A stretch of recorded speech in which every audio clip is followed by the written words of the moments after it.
চলো স্লাইডার যাই। তুমি আর আমি যাই, মাম্মা আসুক, মাম্মা টিকিট নিয়ে আসছে। আচ্ছা আমরা স্লাইডার করবো না, ওই যে বেবিরা আছে ওখানে যাই, বেবিদের কাছে যাই। চলো।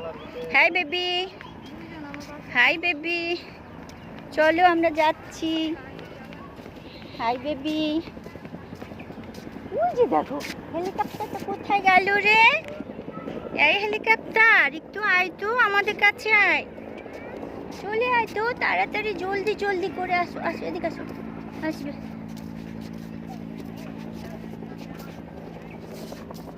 কোথায় হেলিকপ্টারটা? হেলিকপ্টারটা কোথায়? আচ্ছা চলো চলো আমরা দেখবো, ওখান থেকে দেখবো, আসো।